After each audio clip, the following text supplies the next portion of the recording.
Welcome to Vaultedera, the hidden stories behind money, power, and history. Before the age of central banks, before stock markets, before wire transfers, Europe ran on one thing: gold. And the men who controlled its movement controlled everything, including the outcome of wars. Our story begins in Frankfurt, Germany, in a narrow alley called the Judengasse, the Jews' Alley, where the future of European finance was quietly being assembled. Here, in the 1760s, a coin dealer named Mayer Amschel Rothschild was building something the world had never seen, a financial network designed to outlive any single war, any single king. Mayer Amschel had 5 sons, and he had one plan: send each son to a different European capital city and connect them all through one unbreakable system. Frankfurt, London, Paris, Vienna, Naples. 5 cities, 5 brothers, 1 family. The world's first truly international banking network, documented in their own words. What made this network revolutionary was not just the money, it was the speed of information. In an age where news traveled by horse, the Rothschilds built a private courier system faster than any government. Their couriers crossed borders in hours that would take official dispatches days. This intelligence advantage was their greatest financial weapon. Nathan Rothschild established himself in London. James settled in Paris. Their operations were not secret, they were known, respected, and increasingly essential to governments across the continent. This is not myth. This is documented in the Rothschild archive in London. Letters, ledgers, commission contracts, preserved to this day. Then came Napoleon. By 1803, France was at war with nearly all of Europe, and war, above all things, required money on an almost unimaginable scale. Governments desperate for funds to fight the French emperor turned to the one network that could actually move money across war-torn Europe reliably and rapidly. The challenge was enormous. How do you move gold across a continent where roads are controlled by enemy armies? The Rothschild solution was elegant: bills of exchange, paper promises backed by unshakable credit. These financial instruments, the ancestors of modern banking transfers, allowed value to move without physically transporting gold through battlefields. In 1814, Wellington's army in Spain was on the brink. They were advancing against Napoleon, but had almost no money left to pay their troops or buy supplies. The British government had already tried and failed to establish a supply network of their own. Other established banking firms couldn't deliver. They turned to Nathan Rothschild. What followed was one of the most remarkable logistical operations in financial history. The Rothschild network began buying up gold coin across Europe in multiple countries simultaneously. Through their agents in Amsterdam, Frankfurt, and Paris, they assembled the gold, then converted it into local currencies Wellington's troops could actually spend. The Rothschild archive records that in 1814 and 1815 alone, Nathan organized the transfer of what would be equivalent to hundreds of millions in today's money. Nathan Rothschild later called it, in his own recorded words, the best business I ever did. And the Times of London in 1823 wrote that his role in that generation's history would never be forgotten. Then came June 1815, the Battle of Waterloo, the single most consequential military engagement of the 19th century, and a moment that revealed exactly how powerful the Rothschild information network had become. While governments awaited official dispatches, the Rothschild courier network was already moving. Their agents were watching, reporting, writing. Historical records confirm the Rothschild network received news of Wellington's victory ahead of the official government report, a testament to the extraordinary speed of their private communication system. For months, the markets had been paralyzed by fear. The uncertainty of Waterloo's outcome had driven bond prices to historic lows. Governments might default if Napoleon won. Bond governments, the primary mechanism through which nations borrowed money for wars, had become the ultimate barometer of European power, and the Rothschilds understood this system better than anyone alive. After Waterloo, Wellington's victory confirmed, bond prices surged. The nations that had borrowed to fight Napoleon could now be expected to repay. The financial system exhaled. What the Rothschilds had built was not simply a banking business, it was a system structure, the first of its kind, a transnational financial architecture that operated faster, smarter, and more reliable than any government treasury. To understand their power, you have to understand what money meant in this era. Without it, armies dissolved. Without it, treaties became worthless. Without it, kings became peasants. Power in the 18th and 19th centuries was not just military, it was financial. And the nation that could borrow more, faster, at better rates, that nation had the strategic advantage. After Napoleon's defeat, the great powers of Europe gathered at the Congress of Vienna to redraw the map of the continent, and the financial networks that had funded the war were now essential to rebuilding the peace. Even contemporary satirists recognized the new reality. The banker had become as powerful as the prince. Money had become the new language of geopolitical power. The Rothschilds didn't create this reality. They simply understood it better than anyone else and built systems to navigate it with extraordinary precision. By the 1820s, the network had evolved into something even more significant, a stabilizing force in European finance. When the Bank of England faced a liquidity crisis in 1825, it was the Rothschilds' London house that supplied the gold to avert disaster. In 1825, N.M. Rothschild supplied enough gold coin to the Bank of England to prevent what could have been a catastrophic financial collapse across Britain. This single act crystallized a new truth in European finance. The Rothschild network had become not just a participant in the financial system, it had become, in moments of crisis, the system's backbone. British Chancellor David Lloyd George would later state in Parliament that Nathan, Lord Rothschild, was, in a recorded quote, the most powerful man in Britain. But power of this kind came with something that pure political power never guarantees: accountability. If your debtors collapsed, you collapsed with them. The incentive was always for stability. This is the system structure that emerged from the Napoleonic era. Sovereign governments borrowing from international banking networks secured by the productive capacity of their economies and people. And something remarkable happened when Europe had stable finance. It built. Railways crossed the continent. The Suez Canal was financed. Industries grew. The 19th century's extraordinary economic expansion was made possible by functional capital markets. The Rothschilds financed railways across France, Austria, and beyond, not just war, but the infrastructure of modern civilization. Their ledgers were, in a very real sense, the blueprints of modern Europe. This is the part of the story that often gets overlooked. The same network that funded wars also funded hospitals, railways, canals, and the financial instruments ordinary Europeans would eventually use to build their own wealth.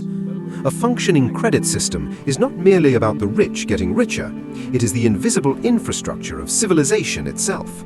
Without it, governments cannot build schools, roads, or hospitals.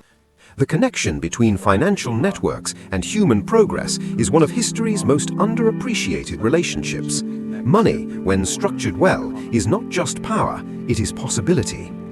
What the Rothschild network ultimately demonstrated was a profound insight that nations financially bound to each other through debt and trade are less likely to destroy each other. The 4 decades following Waterloo were the longest sustained period of major power peace in modern European history. Historians argue that financial interdependence was a significant, underrated factor in this stability. Historian Niall Ferguson, in his authoritative study of the Rothschild family's documented archives, concluded that their network represented a fundamentally new kind of institution, one that transcended borders in a world still dominated by nation-states. For the first time in history, capital could be organized and deployed across national borders at speed, at scale, and with accountability. This was the birth of what we now call global finance. Every central bank, every government bond market, every international financial institution operating today traces its intellectual and structural lineage to the innovations of this era. The system we live inside today, where governments issue bonds, central banks manage liquidity, and international networks move capital, was architected in the furnace of the Napoleonic Wars.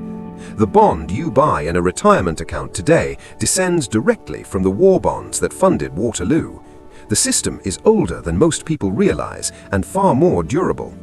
But here is the question that truly matters, the question that history keeps asking us. Who controls the system?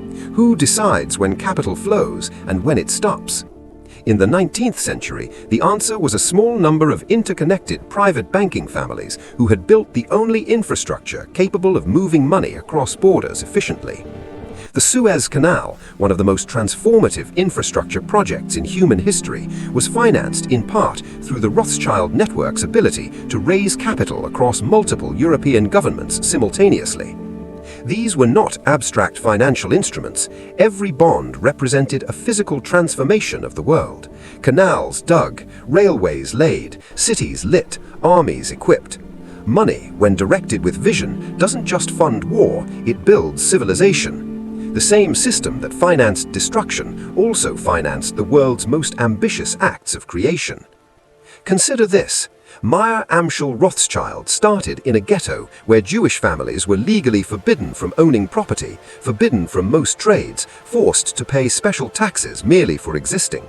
From that position of profound disadvantage, through mastery of money as a system, his family built the infrastructure that stabilized European finance for a century, one of history's most remarkable stories of systemic transcendence. This is why the story of money and power is never simple. The same system that oppresses can, in the hands of those who master it, become the engine of extraordinary elevation. Their family motto, Concordia, Integritas, Industria, unity, integrity, industry. Whatever else history records about this family, these three principles describe the operational foundation of what they built. 5 arrows, 5 cities, 5 banking houses, 1 network. The elegance of the system was in its redundancy. If one city was disrupted, the others continued. Financial resilience engineered before the concept existed. And this is the lesson that every student of financial history must absorb.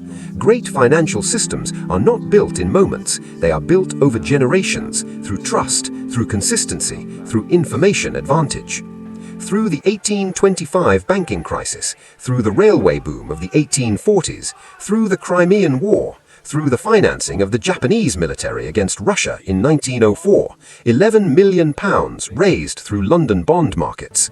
By 1904, the network had reached Japan. The Rothschild London House issued Japanese government war bonds totaling millions, helping fund the Russo-Japanese War from a banking house in the City of London.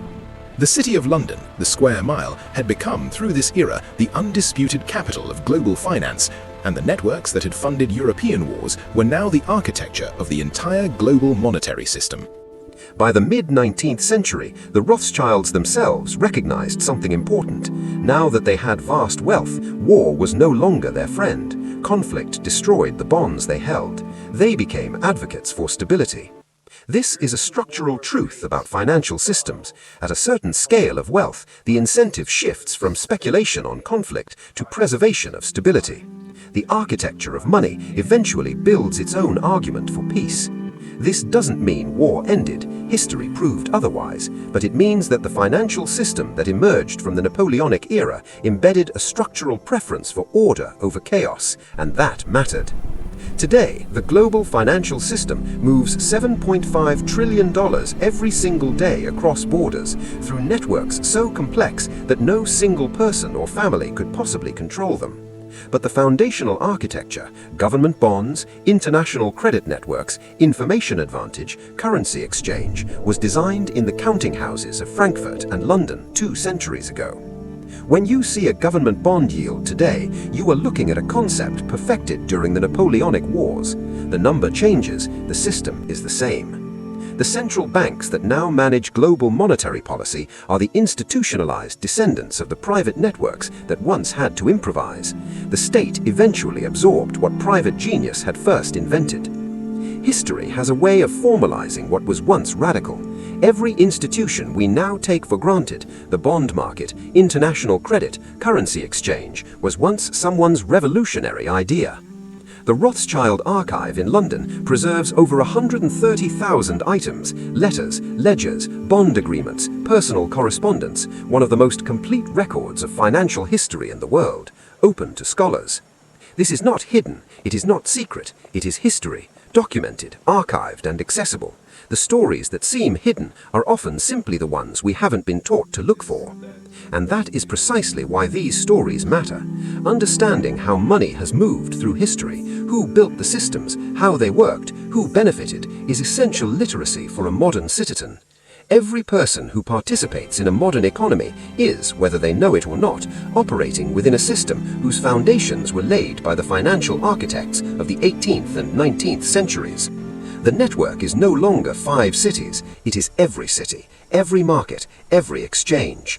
The system that began in a Frankfurt ghetto now touches every economy on Earth. Money never sleeps, and history never ends. The financial network that helped fund Europe's wars did not just fund destruction, it funded the architecture of the modern world. Its legacy is in the very infrastructure through which you live your life today. Understanding this system, where it came from, how it evolved, who shaped it, is essential for understanding not just the past, but the present, and perhaps how we help shape what comes next. Vaultedera, the hidden stories of money, power, and history.